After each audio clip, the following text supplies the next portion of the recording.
At 6 a.m., my wife was screaming my name, hysterical. I had changed every lock. Minutes later, her lover arrived with a crowbar. "I'm getting in to take the money." Then a deep voice behind me said, "Step aside, I'll handle this." And the door opened. What they saw next left them shaking. I'm glad to have you here. Follow my story until the end and comment the city you're watching from so I can see how far my story has reached. The sound hit me like a sledgehammer at exactly 6 in the morning. Charlotte's voice, shrill and desperate, cutting through the January cold like a knife through silence. "Joseph! Joseph, open this damn door! I know you're in there!" I sat on the edge of my bed, still in my pajamas, my hands trembling as I gripped my coffee mug. The ceramic was warm against my palms, but it did nothing to stop the chill that had settled in my bones since December 23rd. That was the day I found the hotel receipts, the day I discovered that my wife of 28 years had been living a double life. The pounding on the front door grew more violent. I could hear her heels clicking frantically on the wooden porch as she paced back and forth. Through the bedroom window I caught glimpses of her platinum blonde hair catching the early morning light. Even in her desperation, Charlotte managed to look put together. She always did. That's what had attracted me to her all those years ago when I was 28 and stupid enough to believe that love could conquer anything. "I have rights, Joseph. This is my house too. You can't just change the locks and pretend I don't exist." Rights. The word made my stomach turn. For 28 years I had given her everything. The house on Maple Street with its rose garden that she insisted on planting. The monthly allowance of $3,500 that she spent on designer clothes and spa treatments. The freedom to redecorate every room twice while I worked 16-hour days building my consulting business from nothing. I walked to the living room window and peered through the curtains. Charlotte was standing directly in front of the door now, her red coat a stark contrast against the white winter morning. Her breath formed small clouds in the frigid air as she continued her assault on my eardrums. "I know you can hear me. Don't you dare ignore me like some common stranger." Common stranger. If only she knew how accurately that described what she had become to me. The woman I had shared a bed with for nearly 3 decades was indeed a stranger. The real Charlotte had finally revealed herself in those hotel receipts, in the credit card statements I had overlooked for months, in the lies that I had been too blind to see. My phone buzzed on the coffee table. A text message from her. "Stop being childish. We need to talk about our finances. There are things you don't understand." Our finances. Another lie wrapped in possessive pronouns. There was no "our" anymore. Not since I discovered that she had been systematically draining our joint account to fund her affair. $50,000. Gone. Just like that. Transferred to accounts I had never seen before, spent on weekends I was told were girls' trips to the spa. The banging intensified, and I could hear her voice breaking with frustration. "Fine, you want to play games? I'll show you games. Derek is coming and he's not as patient as I am." Derek. Even hearing his name made my chest tighten with a mixture of rage and humiliation. Derek Molina, 37 years old, personal trainer at the gym where Charlotte had been working on her health for the past 2 years. I had encouraged her to join. I had even paid the membership fees, proud that my wife was taking care of herself. What a fool I had been. Through the window, I watched as Charlotte pulled out her phone and made a call. Her voice dropped to a whisper, but the cold air carried fragments of her conversation. "Yes, it's me. He changed the locks. No, he won't listen. You need to come now and bring the thing we discussed." The thing we discussed. Ice formed in my veins as I processed the implication. What exactly had they discussed? How far were they willing to go to get what they wanted? I moved away from the window and walked to my home office. The room smelled like leather and old books, a sanctuary I had created over the years. My grandfather's desk sat in the corner, covered with financial documents I had been reviewing obsessively since discovering the truth. Bank statements, investment portfolios, business records, everything I had built, everything I had worked for, laid out like pieces of a puzzle I was desperately trying to solve. The phone rang, Charlotte's number. I let it go to voicemail, but she called again immediately, and again. On the fourth attempt, I answered. "What do you want, Charlotte?" "Oh, so you are alive?" Her voice was saccharine sweet, the tone she used when she wanted something. "Honey, this is ridiculous. Come on, open the door and let's talk like adults." Adults don't steal $75,000 from their spouse's business account. The silence that followed was deafening. For a moment, I thought she might actually confess, might show some semblance of the woman I had fallen in love with decades ago. Instead, she laughed. "Is that what this is about? Joseph, you're being paranoid. That money was for our future, for investments that you would never approve of because you're too conservative, too afraid to take risks." "Investments in hotel rooms with your boyfriend?" Another pause, shorter this time. "Don't be crude. It doesn't suit you." I hung up and immediately blocked her number. The silence that followed was almost worse than her screaming. I could picture her standing on the porch, staring at her phone in disbelief. Charlotte wasn't used to being dismissed. In our marriage, she had always been the one who controlled the narrative, who decided when conversations began and ended. 20 minutes passed before she started yelling again, but this time her tone had shifted. Gone was the false sweetness, the pretense of a loving wife trying to reconcile with her husband. What remained was raw, ugly truth. "You think you're so much better than me, don't you? Sitting in there like some self-righteous victim. But let me tell you something, Joseph Mitchell. You were never enough for me. Not enough excitement, not enough passion, not enough anything." Each word felt like a physical blow. I pressed my back against the office door, sliding down until I was sitting on the hardwood floor. The woman I had cherished, protected, and provided for was systematically destroying every cherished memory we had ever shared. "Derek gives me things you never could. He makes me feel alive. He makes me feel like a woman instead of some forgotten housewife married to a boring businessman." I closed my eyes and tried to block out her voice, but it penetrated every corner of the house. She was shouting now, no longer caring who heard her. "I deserve better than this. I deserve better than you. I've wasted the best years of my life taking care of a man who can't even satisfy his own wife." The cruelty was breathtaking. 28 years of marriage reduced to a litany of complaints and insults. I thought about our wedding day, how radiant she had looked in her white dress, how she had promised to love me in sickness and in health for better or worse. Apparently, worse included discovering what kind of person she really was. A car door slammed outside, followed by heavy footsteps on the gravel driveway. Charlotte's voice immediately brightened. "Thank God you're here. He's lost his mind, Derek. He's locked me out of my own house." A man's voice responded, deeper and rougher than I expected. "Don't worry, baby. I'll handle this." I stood up slowly, my knees creaking in protest. At 56, I felt every year of my age, especially compared to Charlotte's young lover. Through the window, I could see him now, tall, muscular, wearing jeans and a leather jacket. Everything I wasn't. But as I watched Derek stride confidently toward my front door, something shifted inside me. The hurt and betrayal I had been carrying for weeks crystallized into something harder, something more focused. I wasn't the naive young man who had married Charlotte all those years ago. I was 56 years old, I had built a successful business from nothing, and I had survived challenges that would have broken weaker men. Charlotte and her boyfriend had made a serious miscalculation. They thought they were dealing with a victim. They had no idea they were about to meet a man who had finally stopped being afraid of losing what was never really his to begin with. The front door shuddered under what I assumed was Derek's fist. His voice boomed through the wood. "Open up, old man. We need to have a conversation." I walked calmly to the kitchen and poured myself another cup of coffee. Let them pound on the door. Let them scream and threaten and make fools of themselves. I had all the time in the world. After all, I was the only one with the keys. The sound of metal scraping against wood made my blood run cold. Through the kitchen window, I could see Derek walking back to his truck. a massive black pickup that looked like it belonged in a construction zone, not my quiet suburban neighborhood.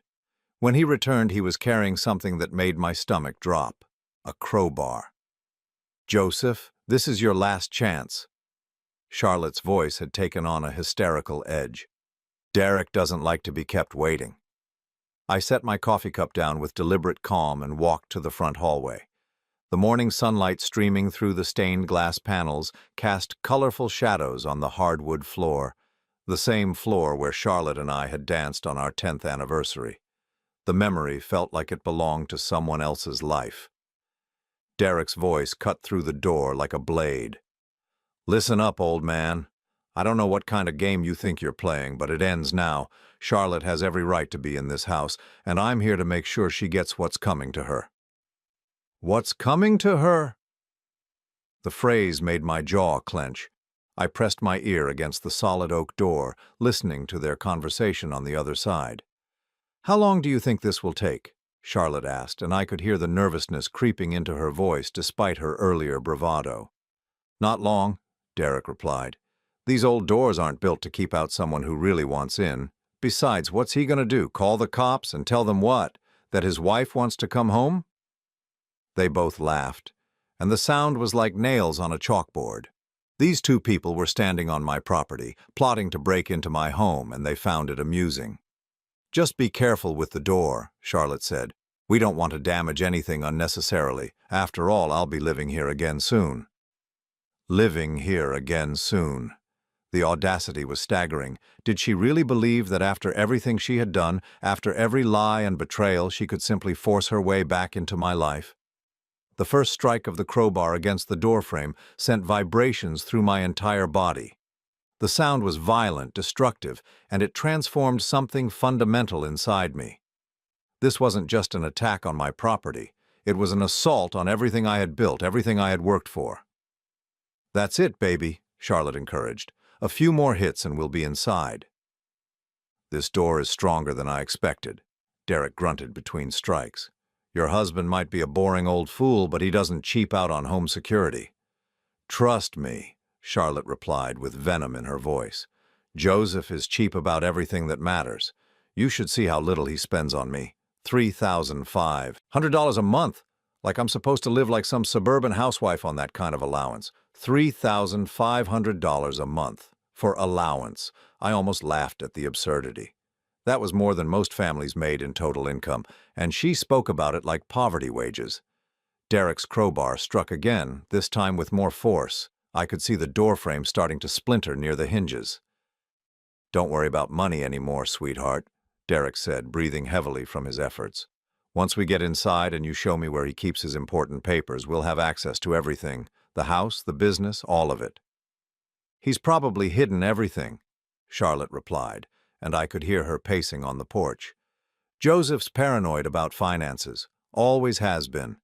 But I know where he keeps his safe. I know where he keeps everything that matters. The safe." My blood turned to ice. Charlotte knew the location of my safe because she was my wife, because I had trusted her with my most important possessions. Insurance papers, business documents, my grandfather's war medals, my mother's jewelry, everything I valued was in that safe, everything that represented my family's legacy. "How much do you think he's really worth?" Derek asked, pausing in his assault on my door. Charlotte's laugh was cold and calculating. "More than he'll ever admit. The business alone brings in over $200,000 a year, and that's just what I know about. Plus, he inherited this house from his parents, so there's no mortgage. And the investments." She trailed off, but I could practically hear her mental calculations. "Investments? Joseph's grandfather left him a portfolio that he's been adding to for 30 years. Conservative stuff, but it's probably worth close to $500,000 by now. Maybe more." Derek whistled low. "No wonder you stayed married to him for so long." The casual cruelty of the comment hit me like a physical blow. Charlotte had stayed married to me for my money. All those years when I thought we were building a life together, she was simply enduring my presence while planning her exit strategy. "It wasn't easy," Charlotte continued, her voice growing more animated as she shared her secrets. Do you know how hard it is to pretend to love someone for 28 years? To smile and nod when he talks about his boring business deals, to act grateful when he brings me flowers or plans those stupid romantic dinners? Stupid romantic dinners. I thought about all the anniversaries I had carefully planned, all the surprise weekend getaways, all the small gestures I had made to show her I loved her. In her mind, they had been nothing but burdens to endure. "But it was worth it," she continued. "Now we can take everything and start fresh. You and me, Derek. We can travel, live somewhere exciting, do all the things I've been dreaming about while I was stuck in this suburban prison." The crowbar struck again, and I heard wood splintering. Derek was making progress, and I estimated he would breach the door within 10 more minutes. I needed to make a decision. I could call the police, but Charlotte was technically still my wife, with legal rights to the property. I could try to reason with them, but they had already made it clear that reason wasn't part of their strategy. "Tell me about the safe," Derek said, breathing hard from his exertion. "It's behind the painting in his office, the one of the lighthouse. It's a stupid sentimental picture from our honeymoon, but he's always been attached to meaningless things like that." Meaningless things. The painting she was referring to showed the lighthouse where we had spent our first night as husband and wife. I had commissioned it as a gift for our 5th anniversary, and Charlotte had smiled when I hung it in my office. Another performance, another lie in a marriage built on deception. "What's the combination?" Charlotte's laugh was triumphant. "His mother's birthday. Joseph's not creative about these things. It's 07/09/1934. I closed my eyes, feeling sick. She was right, the combination was my mother's birthday. I had chosen it because my mother had always liked Charlotte, had welcomed her into our family with open arms. Even on her deathbed, my mother had made me promise to take care of Charlotte, to love her no matter what challenges we might face. If my mother could see this moment, could hear her beloved daughter-in-law betraying every confidence, violating every trust, it would have broken her heart all over again. The crowbar strikes became more rhythmic, more determined. Derek had found his rhythm and the door was beginning to give way. "Once we're inside," Derek said, "I want you to gather up anything valuable that we can carry easily. Jewelry, cash, important documents. We'll come back later with a truck for the bigger stuff." "What about Joseph?" Charlotte asked, and for a moment I wondered if she might show some concern for my welfare. "What about him? He's just one old man. If he tries to cause trouble, I'll handle it." Handle it. The threat was unmistakable. Derek wasn't just planning to rob me. He was prepared to use violence if I resisted. I backed away from the door, my mind racing. These weren't desperate people acting on impulse. This was a calculated crime, planned and executed by 2 people who saw me as nothing more than an obstacle between them and my money. The irony wasn't lost on me. For months I had been paralyzed by the fear of losing Charlotte, terrified of the loneliness that divorce would bring. I had been willing to forgive almost anything to save our marriage. But listening to her casual cruelty, her complete lack of remorse or affection, I realized that I had been mourning something that had never really existed. The Charlotte I had loved was a fiction, a character she had played to gain access to my resources. The real Charlotte was standing on my porch, encouraging her lover to break into my home so they could steal everything I had worked for. Derek's crowbar struck the door again, and this time I heard the unmistakable sound of metal biting deep into wood.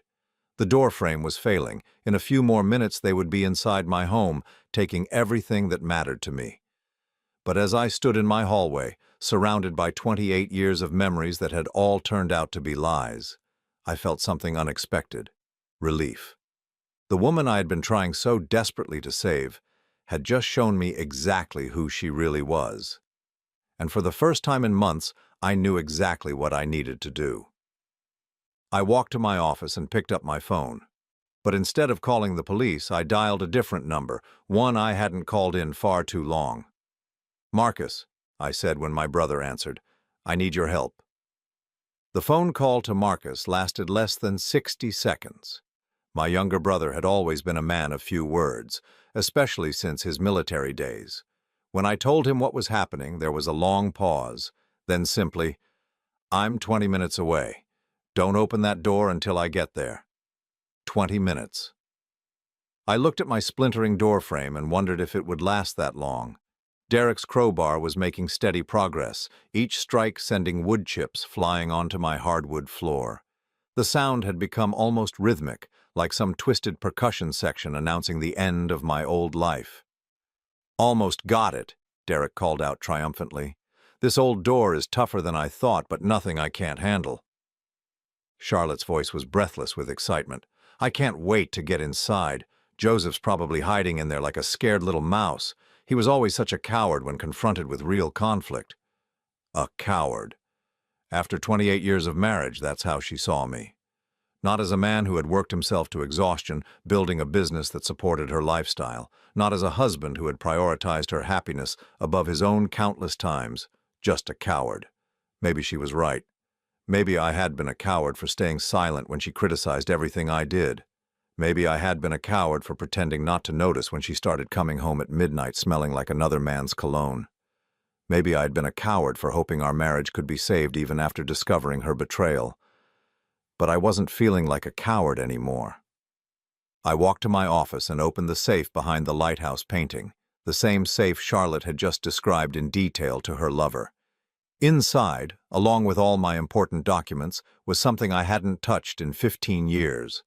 My father's service revolver. He had carried it through 2 tours in Vietnam and had given it to me before he died, along with a simple piece of advice.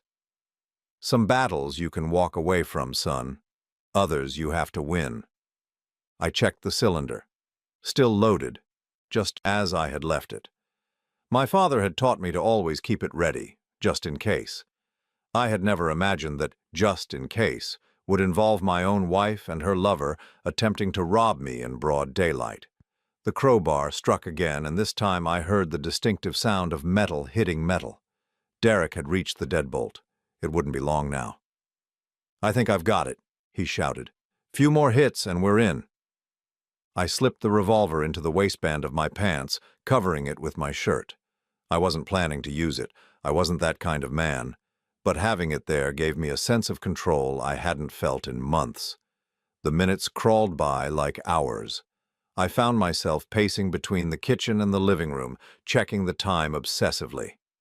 18 minutes since I had called Marcus. 17 minutes, 16. Through the window, I could see neighbors beginning to notice the commotion. Mrs. Henderson from across the street was standing on her porch, phone in hand. Mr. Peterson had come out of his garage and was watching the scene unfold. Part of me felt embarrassed that my private humiliation was becoming a neighborhood spectacle, but mostly I felt grateful that there were witnesses to whatever was about to happen. The crowbar struck again, and I heard a different sound, the metallic click of the deadbolt finally giving way. "Got it!" Derek yelled. "We're in." But as he spoke, I heard something else, the low rumble of a diesel engine coming down Maple Street at high speed. Through the front window, I caught sight of a black Chevy Silverado taking the corner fast enough to make the tires squeal. Marcus. The truck pulled into my driveway with a spray of gravel, coming to a stop just inches from Derek's bumper. The driver's door opened and my brother stepped out. If Derek was intimidating, Marcus was terrifying. 6 feet 4 inches of solid muscle with arms like tree trunks and a face that looked like it had been carved from granite. He had been a drill sergeant for 12 years before retiring from the Army, and he still carried himself like a man who expected immediate obedience from everyone around him. But Marcus hadn't come alone. 2 more vehicles pulled into my driveway in quick succession.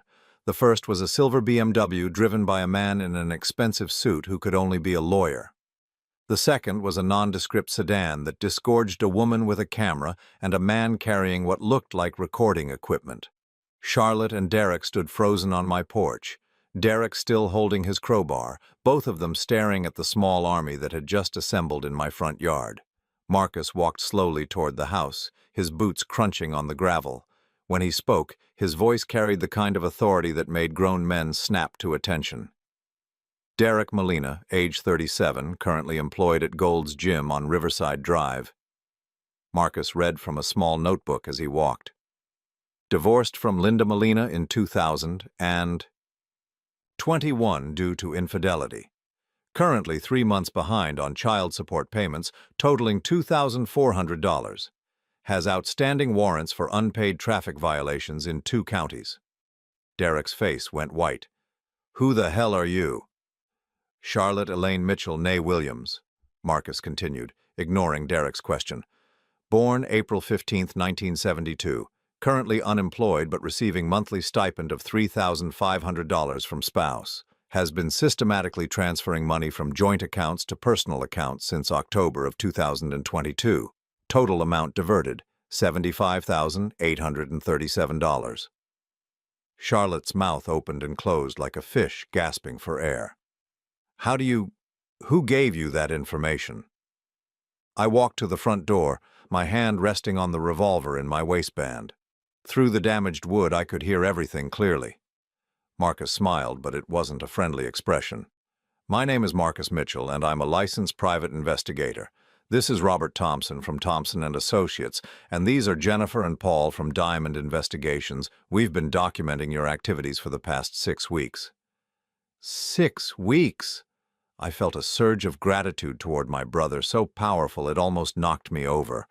While I had been wallowing in self-pity and trying to figure out how to save my marriage, Marcus had been quietly building a case against the people who were trying to destroy me. The man in the expensive suit, Robert Thompson, stepped forward and handed Derek an official-looking document. Mr. Molina, this is a restraining order preventing you from coming within 500 feet of this property or Joseph Mitchell. Violation of this order is a felony. Derek stared at the paper like it was written in a foreign language. This is bullshit. Charlotte has every right to be here. Actually, Thompson replied smoothly, she doesn't. Mrs. Mitchell was served with divorce papers yesterday morning at her sister's house, where she has been living since January 15th. As of noon yesterday, she has no legal claim to this property. Yesterday morning.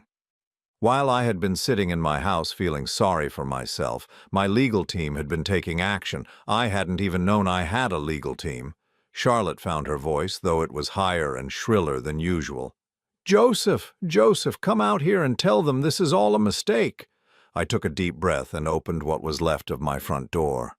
The cool January air hit my face like a slap, but it felt refreshing after being trapped inside for so long. Derek raised his crowbar when he saw me, but Marcus was beside him in 2 quick strides. Without any visible effort, he twisted the tool out of Derek's hands and tossed it aside. It clattered on the concrete like scrap metal. Assault with a deadly weapon, Marcus noted calmly. Jennifer, did you get that on camera? The woman with the camera nodded. Every second of it. I looked at Charlotte, really looked at her for the first time in months. She was still beautiful, 52 years old but looking closer to 40 thanks to all those spa treatments I had paid for. But there was something in her eyes I had never seen before. Genuine fear. Joseph, she said, her voice suddenly small and pleading, honey, we can work this out.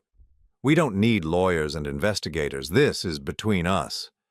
No, Charlotte, I replied, surprised by how steady my own voice sounded.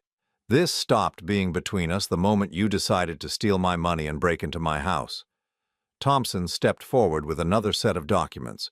Mrs. Mitchell, you're being served with a civil suit for theft, fraud, and intentional infliction of emotional distress. The state of Texas takes a very dim view of spouses who systematically loot joint assets while planning to abandon their marriage. Charlotte's face crumpled. I never meant for it to go this far. I just wanted to be happy. You wanted to be happy with my money, I corrected. There's a difference. Derek, perhaps sensing that the situation had spun completely out of his control, tried to back away toward his truck. Marcus stepped into his path. Where do you think you're going, Mr. Molina? Look, man, I didn't know she was married when we started dating. She told me she was divorced.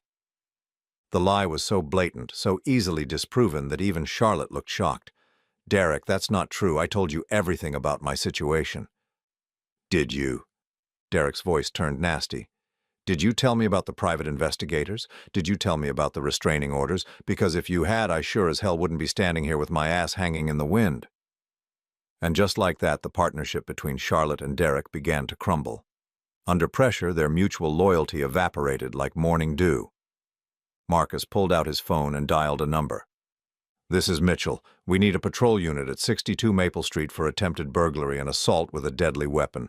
Yes, we have everything documented. 2 suspects, 1 male, 1 female. As I listened to my brother coordinate with the police, I felt something I hadn't experienced in years, the sensation of being protected. For so long I had been the protector, of Charlotte, of our marriage, of the illusion that everything was fine. But now, for the first time in decades, someone was protecting me. The sound of sirens in the distance grew louder, and Charlotte's composure finally shattered completely. "Joseph, please, don't let them arrest me. I'm your wife." I looked at her one more time, this woman who had shared my bed and my life for 28 years, and felt nothing but pity. "No, Charlotte," I said quietly. "You're just someone I used to know." The police arrived within minutes, their red and blue lights painting my quiet neighborhood in alternating colors of authority. I watched through my damaged doorway as Officer Martinez stepped out of the first patrol car, his expression serious but not surprised. Apparently, domestic calls involving property destruction weren't unusual for him. Marcus approached the officer with the easy confidence of someone who had dealt with law enforcement many times before. They spoke quietly for several minutes while Jennifer continued filming and Paul adjusted his recording equipment. Charlotte and Derek stood awkwardly on my porch, both of them looking like they wanted to run but knowing they had nowhere to go. "Mr. Mitchell?" Officer Martinez walked toward me, his hand resting casually on his equipment belt. "I understand there's been an attempted break-in?" "That's correct." I gestured toward the splintered doorframe. "My estranged wife and her boyfriend used a crowbar to try to force entry into my home." Derek stepped forward, his chest puffed out in a display of false confidence. "Now wait just a minute. Charlotte has every right to enter her own house. This guy changed the locks illegally." Officer Martinez looked at Derek with the weary expression of a man who had heard every possible excuse.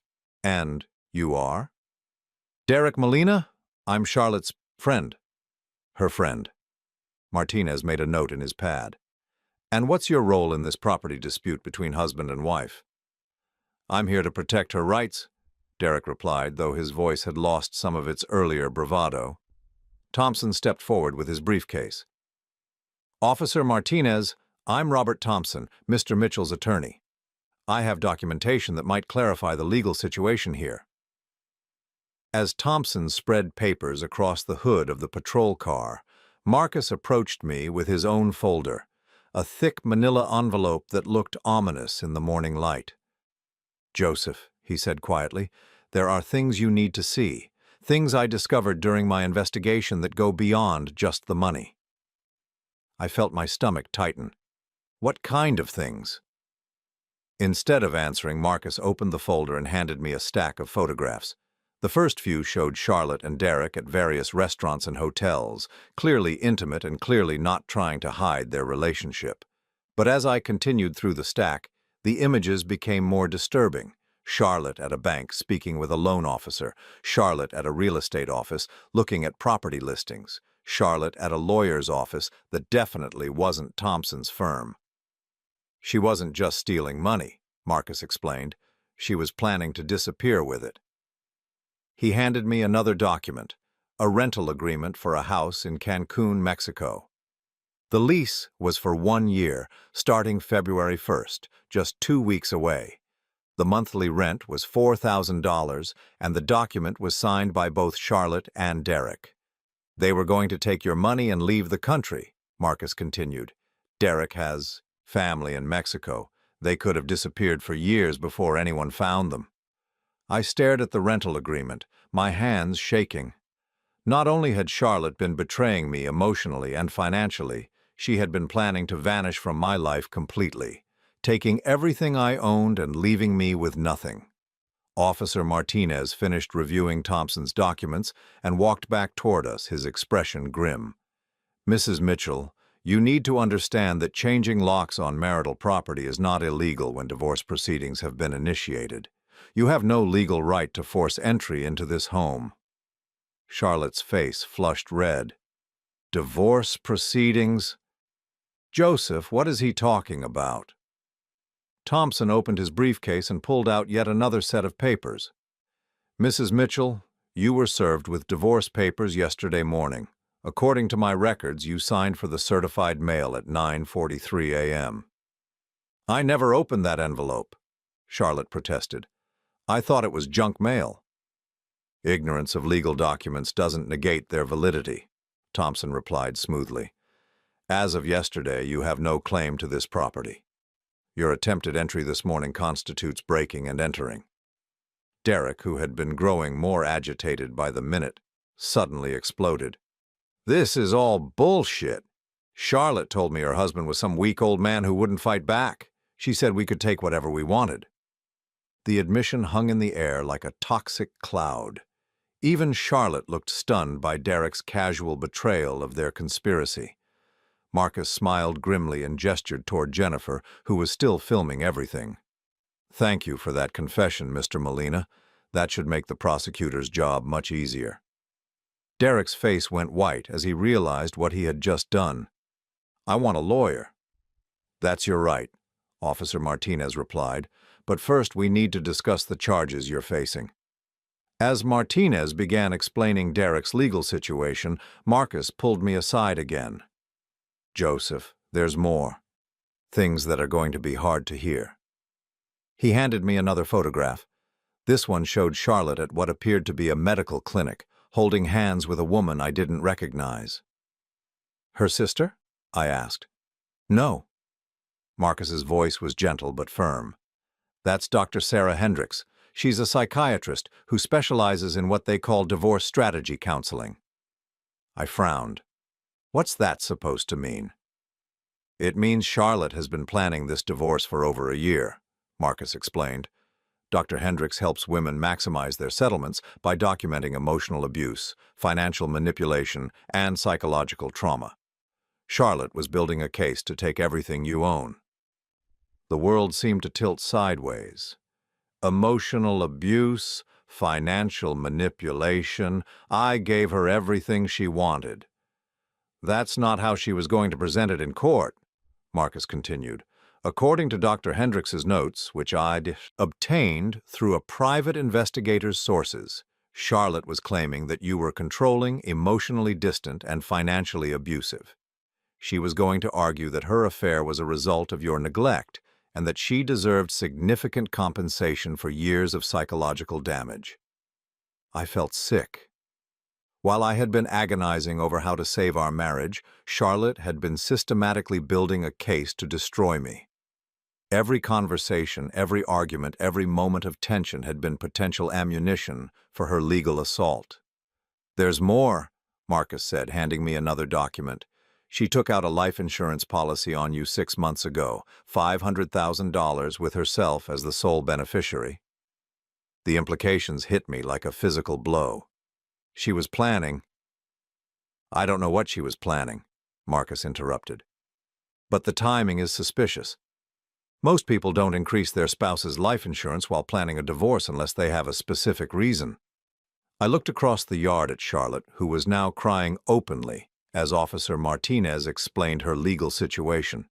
This woman, who I had loved and trusted for nearly 3 decades, had been systematically planning my financial and possibly physical destruction. Thompson approached us with another set of documents. Joseph, I need you to look at these bank records. We've traced the money Charlotte stole, and the pattern is more complex than we initially thought. The bank statements showed a series of transfers that began 18 months ago, long before I had suspected anything was wrong. Small amounts at first, just a few $100s here and there, then larger sums, always timed to coincide with business payments that would mask their absence. But the most damaging evidence was a series of emails between Charlotte and Derek that my investigative team had recovered from her phone. In them, she detailed my daily routines, my business schedule, and even my health issues. She had been feeding Derek information about my life, my vulnerabilities, and my assets. One email, dated just 3 weeks ago, made my blood run cold. Joseph's been having chest pains again but won't see a doctor. His pride won't let him admit he's getting old. If something were to happen to him, the life insurance would take care of everything. We wouldn't have to worry about the divorce at all. I read the email 3 times, each reading making me more nauseated than the last. Charlotte wasn't just planning to leave me. She was hoping I would die. Marcus placed a hand on my shoulder. Joseph, I know this is overwhelming, but you need to understand the full scope of what we're dealing with. Charlotte and Derek weren't just having an affair. They were planning a complex financial crime, and possibly worse. Officer Martinez walked back toward us, his expression grave. Mr. Mitchell, based on the evidence your attorney has provided, I'm placing Mrs. Mitchell under arrest for theft, fraud, and conspiracy to commit burglary. Mr. Molina is being charged with attempted burglary, assault with a deadly weapon, and conspiracy. Charlotte's sobs became hysterical as Martinez approached her with handcuffs. Joseph, please, don't let them arrest me. I'm sorry, I made mistakes, but I still love you. Still love me. After everything I had learned in the past hour, those words felt like another knife in my chest. Derek, meanwhile, had completely abandoned any pretense of loyalty to Charlotte. Officer, I want to make a deal. I can tell you everything about her plans. She's been manipulating me just like she manipulated her husband. The betrayal was swift and complete. Under pressure, their partnership had dissolved into mutual accusations and desperate self-preservation. As I watched the woman I had married being placed in handcuffs, I felt a strange mixture of emotions. Sadness for the loss of what I had thought was love. Anger at the depth of her deception. But underneath it all, something unexpected. Relief. For months I had been torturing myself with questions about what I had done wrong, how I had failed as a husband, why I hadn't been enough for Charlotte. Now I knew the truth. I hadn't failed, I had been targeted. Charlotte hadn't left me for love, she had been running a long-term con. Thompson approached me with a final document. Joseph, this is an emergency restraining order preventing Charlotte from accessing any of your assets or properties. It also freezes her bank accounts pending the outcome of the criminal investigation. I signed the papers with a steady hand, watching as the patrol cars pulled away with Charlotte and Derek in custody. The neighborhood gradually returned to normal, though I could see curtains twitching in several windows as my neighbors tried to process what they had witnessed. Marcus put his arm around my shoulders as we watched the cars disappear down Maple Street. It's over, Joseph, he said quietly. The worst part is over. I looked at my damaged front door, at the wood chips scattered across my porch, at the evidence of violence that would need to be repaired. But for the first time in months, I felt something approaching peace. No, I replied, surprising myself with the certainty in my voice. It's not over, it's just beginning. The phone call came at 2 in the afternoon, just as I was meeting with a contractor about repairing my front door. The number was blocked, but something told me I should answer it. Joseph? Charlotte's voice was barely above a whisper, strained and desperate. Joseph, please, I need to talk to you. I excused myself from the contractor and walked into my office. Charlotte, you're not supposed to contact me. The restraining order. I'm allowed one phone call for legal matters, she interrupted. Joseph, you have to listen to me. Derek lied to you about everything. Despite myself, I felt a flicker of curiosity. What do you mean? He told the police things that aren't true. He's trying to make it look like everything was my idea, like I forced him to help me. But Joseph, that's not what happened. I sat down heavily in my grandfather's chair. Then tell me what did happen. There was a long pause, filled only by the sound of Charlotte's ragged breathing. When she spoke again, her voice was different, smaller, more vulnerable than I had heard it in years. Derek approached me at the gym 18 months ago, not the other way around. He said he could tell I was unhappy, that I deserved better than what I had. He was so charming, so attentive. He made me feel special in a way I hadn't felt in years. I closed my eyes, remembering how Charlotte had suddenly become interested in fitness, how she had started spending hours at the gym every day. At first it was just emotional, she continued. Someone to talk to, someone who listened to my problems. But then Derek started asking questions about you, about our finances, about our marriage. He said he was just trying to understand my situation, but now I realize he was gathering information. Information for what? For this, her voice broke. Joseph, Derek has done this before. The police told me today there are 3 other women in the past 5 years. Women with wealthy husbands. Women he seduced and convinced to help him steal money. The revelation hit me like a punch to the gut. You're telling me you were just another Mark? Charlotte sobbed openly now. I thought he loved me. I thought he wanted to build a life with me. But when the police arrested us, when everything fell apart, he threw me away like garbage. He told them I was the mastermind, that I threatened him if he didn't help me. Joseph, I've never threatened anyone in my life. I found myself believing her, not because I wanted to, but because it matched what I had observed about Derek's character. He was a predator who targeted vulnerable women, and Charlotte, despite all her faults, had been vulnerable in her own way. What about the money you stole? I asked. $75,000 doesn't just disappear by accident. Derek said it was for our future together, Charlotte replied miserably. He said we needed to build a nest egg so we could start fresh somewhere else. He told me it wasn't really stealing because half of everything was mine anyway, as your wife. I believed him because I wanted to believe him. I rubbed my temples, feeling a headache building. And the house in Mexico? The life insurance policy? The house was Derek's idea. He said Mexico was beautiful, that we could live like royalty there on American money. As for the insurance, she trailed off. As for the insurance? Derek said it was just smart financial planning. He said most couples our age had larger policies than we did.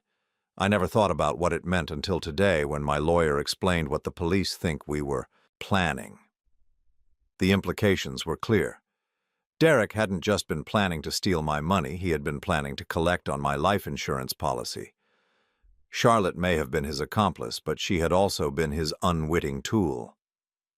Charlotte, I said carefully, did Derek ever suggest ways that something might happen to me? Any accidents or health scares? The silence stretched so long I thought she had hung up. Finally she whispered, "He used to joke about your chest pains.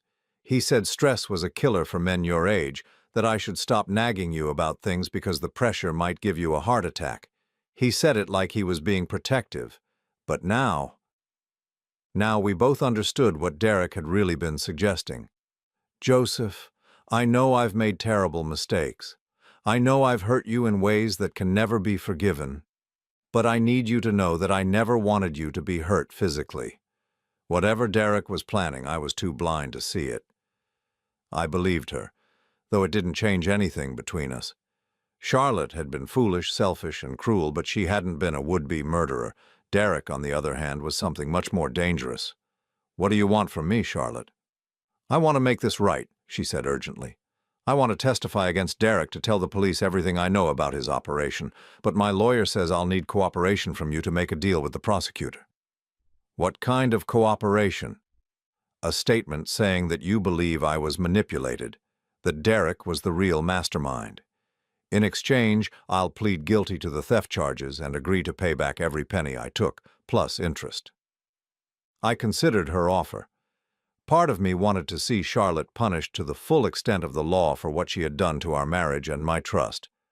But another part of me, the part that had once loved her, felt something approaching pity. "I'll think about it," I told her. "Joseph, there's something else. Derek made bail this morning. His family posted $50,000 to get him out." My blood ran cold. "He's out of jail?" His lawyer argued that he was a low flight risk because of his job and his ties to the community. "But Joseph, you don't know Derek like I do now. He blames you for ruining his plan. He's not just angry, he's dangerous." I walked to my office window and looked out at the quiet suburban street. Everything looked normal, peaceful, but I couldn't shake the feeling that I was being watched. "Have you told the police about this?" "They say there's nothing they can do unless he violates the restraining order. But Joseph, a piece of paper isn't going to stop Derek if he decides he has nothing left to lose." After I hung up, I called Marcus immediately. He arrived within 30 minutes bringing 2 other men I didn't recognize. Both looked like they had military or law enforcement backgrounds. "Derek posted bail," I told Marcus as soon as he walked in. "I know." Marcus's expression was grim. I've been monitoring the situation. That's why I brought backup. He gestured toward the two men. This is Ray and Tommy.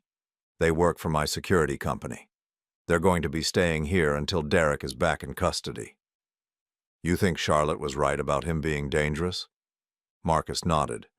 I've been digging deeper into Derek's background. The pattern with previous victims is always the same: seduction, theft, and when things go wrong, violence. 2 of his previous marks ended up in the hospital with suspicious accidents. Accidents? Car brake failure, a fall down a flight of stairs, nothing that could be definitively proved, but the pattern is there. I felt a chill that had nothing to do with the January weather. So what do?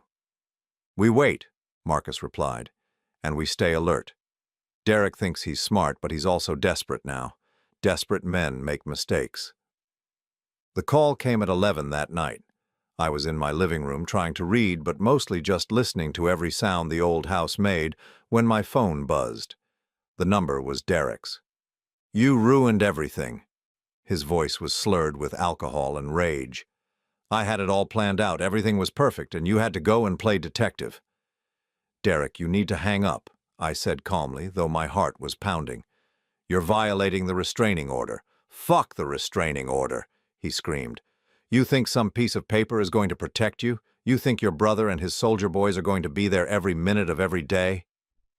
I could hear him breathing heavily, could almost picture him pacing and working himself into a fury. I could have been set for life, he continued. Charlotte was the perfect mark.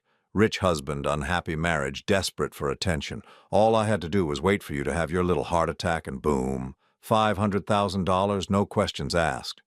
But that didn't work out for you, did it? No, it didn't work out. Derek's voice rose to a shout. Because you had to go and get suspicious. You had to start asking questions. You had to ruin everything. Derek, whatever you're thinking of doing. I'm not thinking anymore, he interrupted. I'm done thinking. I'm done planning. I'm done being careful. You want to play hardball? Fine, let's play hardball. The line went dead. I immediately called Marcus, who was staying in the guest room upstairs. He was in my living room within seconds, fully dressed and alert. He just called, I told him. He's drunk and angry and making threats. Marcus nodded grimly and pulled out his own phone. Ray, Tommy, we have a situation. Derek just called Joseph with direct threats. I know, stay alert. He hung up and turned to me. Ray's in the house across the street, Tommy's in the backyard. If Derek shows up tonight, we'll be ready. What if he doesn't show up tonight? What if he waits? Marcus smiled, but it wasn't a pleasant expression. Then he'll be waiting for nothing. Because tomorrow morning the prosecutor is filing additional charges against him: stalking, terrorist threats, and violation of a protective order. This phone call just bought Derek another 5 years in prison. I stared at my brother. You recorded the call? I've been recording all your calls since this morning. Everything Derek just said is going straight to the district attorney's office first thing tomorrow. For the first time in hours, I felt myself relax slightly. Derek thought he was hunting me, but in reality, he had just walked into a trap. Marcus, I said, remind me never to get on your bad side. He chuckled. Trust me, little brother, after 28 years of watching Charlotte walk all over you, I'm just getting started. Derek picked the wrong family to mess with. Outside, the wind picked up, rattling the windows of my old house. Somewhere in the darkness, Derek was probably plotting his next move, convinced that he could still salvage his failed scheme. But he didn't know what I was beginning to understand. That sometimes the best defense isn't running or hiding. Sometimes it's standing your ground and letting your enemies destroy themselves. 6 months later, I stood in my kitchen making coffee for 2, a habit I had thought I would never enjoy again. The morning light streamed through windows that no longer felt like prison bars, illuminating a space that had been transformed from a monument to broken promises into something that finally felt like home. The legal proceedings had concluded 3 weeks ago. Charlotte pled guilty to theft and fraud charges, receiving 2 years of probation and an order to repay the $75,837 she had stolen, plus interest. Her cooperation in the case against Derek had been valuable enough to keep her out of prison, though she would be working at a department store for years to come to meet her restitution obligations. Derek hadn't been so fortunate. The additional charges from his threatening phone call, combined with evidence of his pattern of victimizing other women, had earned him a sentence of 12 years in federal prison. His parole officer had informed me that Derek would likely serve at least 8 years before becoming eligible for release. But the real transformation hadn't happened in the courtroom. It had happened right here, in this house that had once felt like a mausoleum of memories. "Good morning," Elena said as she padded into the kitchen in her slippers, her gray hair still tousled from sleep. At 62, she was 6 years older than me, a widow who had lost her husband to cancer 3 years earlier. We had met at a grief counseling group that Marcus had insisted I attend, though my grief hadn't been for a death, but for the death of an illusion. "Coffee's almost ready," I replied, wrapping my arms around her from behind as she looked out at the garden. "The roses are coming along nicely." Elena had helped me redesign the garden completely, removing the elaborate rose bushes that Charlotte had insisted on and replacing them with simple, hardy perennials that required less maintenance but provided more genuine beauty. It was a perfect metaphor for how I was rebuilding my life. Less pretentious, more authentic. "Joseph," Elena said softly, leaning back against my chest, "are you happy?" It was a question she asked me regularly, not out of insecurity but from genuine concern. Elena understood that healing from betrayal was a process, not an event. "I am," I replied, and for the first time in years, I meant it completely. The doorbell rang, and I knew without looking that it would be Marcus. He had made it a habit to stop by every few weeks, ostensibly to check on security matters, but really to make sure I was adjusting well to my new life. "Morning, Joseph. Elena." Marcus accepted a cup of coffee and settled into his usual chair at the kitchen table. "Thought you'd want to know. Derek was transferred to federal prison in Colorado yesterday." I nodded, feeling neither satisfaction nor regret. Derek was no longer my concern. "And Charlotte?" "Started her new job at Macy's last week. Department store sales associate, $8.50 an hour. It'll take her about 15 years to pay back what she owes you." Elena squeezed my hand. "Do you feel sorry for her?" I considered the question carefully. "I feel sorry for the woman I thought I married," I said finally. "But that woman never really existed. The real Charlotte made her choices, and now she's living with the consequences." Marcus smiled approvingly. "That's the healthiest attitude I've heard from you in 30 years. After Marcus left, Elena and I took our morning walk through the neighborhood. The same neighbors who had witnessed my humiliation 6 months ago now greeted us warmly, and more than one had commented on how much better I looked. I had lost 20 pounds, started exercising regularly, and found a peace that had been missing from my life for years. "I have something to tell you," Elena said as we reached the corner where Maple Street intersected with Oak Avenue. I felt a familiar flutter of anxiety. In my experience, conversations that began with those words rarely ended well. Elena must have seen my expression because she laughed. "It's good news, Joseph. My daughter called last night. She wants to meet you." Elena's daughter lived in California with her own family. We had been dating for 4 months, but I hadn't met any of Elena's relatives yet. The fact that her daughter wanted to meet me felt significant. "What did you tell her about me?" "I told her that you're a good man who deserves to be happy," Elena replied simply. "I told her that you treat me with respect and kindness and that I'm grateful every day that I found you. Found me, not saved me, not rescued me, not fixed me. Found me." It was a distinction that mattered more than Elena probably realized. That afternoon, I did something I hadn't done in months. I drove past my old office building. The consulting business I had built over 25 years was now in capable hands. Marcus had helped me find a management team to run the day-to-day operations while I served as a silent partner, collecting dividends but no longer tied to the 16-hour workdays that had consumed my life during my marriage. My phone rang as I sat in the parking lot, looking up at the building where I had spent so many years. The number was unlisted, but something prompted me to answer. "Joseph, it's Charlotte." I should have hung up immediately. The restraining order was still in effect and she wasn't supposed to contact me, but something in her voice, a quality I couldn't identify, made me stay on the line. "What do you want, Charlotte?" "I wanted to apologize," she said quietly. "I know it doesn't change anything, and I know you probably don't want to hear from me, but I needed to say it." I waited, saying nothing. "I was watching you and Elena at the grocery store last week," she continued. "You looked happy, really happy, and I realized that I never made you look like that, not once in 28 years. The admission was so honest, so devoid of self-pity or manipulation, that it caught me off guard. "Charlotte, you're violating the restraining order by calling me." "I know, this is the last time. I just wanted you to know that I understand now what Derek was doing to me, and I understand what I was doing to you. I was never a good wife to you, Joseph. You deserved better." She hung up before I could respond.